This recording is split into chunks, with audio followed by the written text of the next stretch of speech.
What's happening, guys? Here, as you can tell, we are at Osprey Performance. The M140i is done. I'm super gassed, bro, I'm not even gonna lie.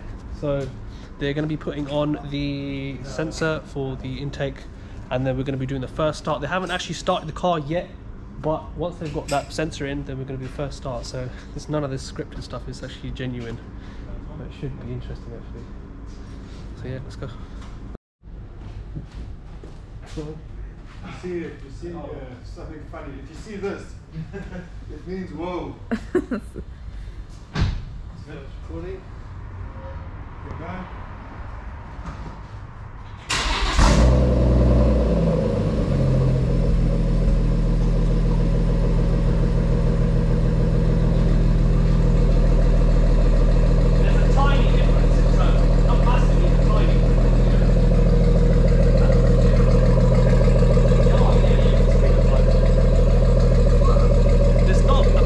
Difference with the noise, only like a tiny bit, but because it's got a screamer pipe, it'll make a big difference for sure. It's nice having her back. It's good. So what we're doing now, we're going to be getting the car up to temperature, obviously like a couple of revs, and then hopefully take it up to temperature, turn it off, do some checks. So he's going to be doing a check for any leaks, and then once that's all good, the tuning, and then a test drive, and hopefully we'll be good.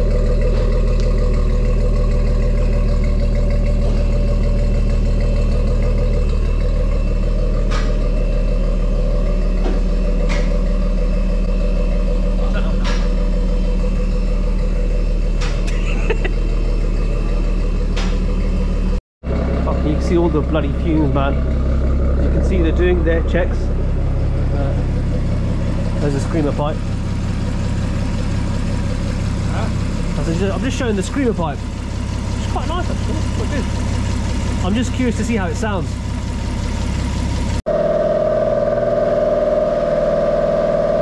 It's currently in limp mode because of the fueling, which we have to map out, and hopefully it should be good. Ready? Go!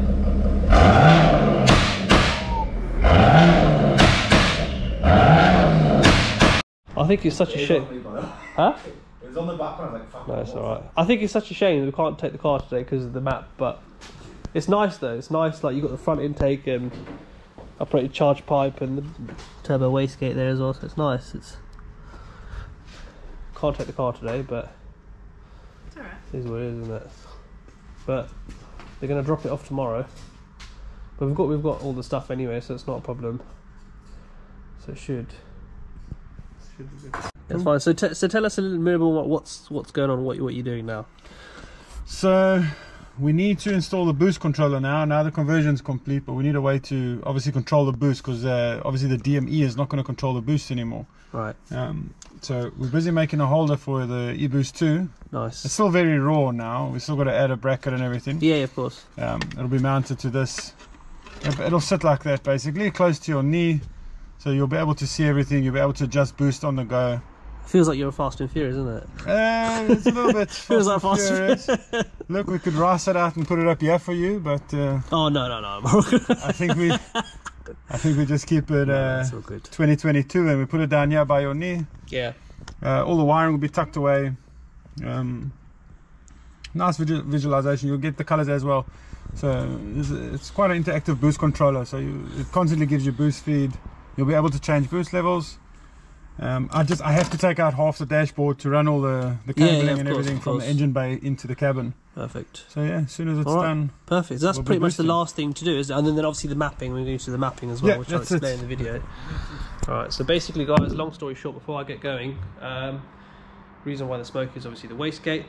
The last thing we have to do. So the leak test was done, all that good stuff was done. Now we need to basically map the car, and that's pretty much it. And then Chris will be delivering the car tomorrow, which is perfect. And like I said, guys, I'll be releasing a first drive video actually on the day, because I didn't get to drive back. So I thought release the video and hopefully it should be good. He's going to valet it, get all the stickers and all that good stuff, and then hopefully should be good. So guys, make sure to subscribe and hopefully stay tuned.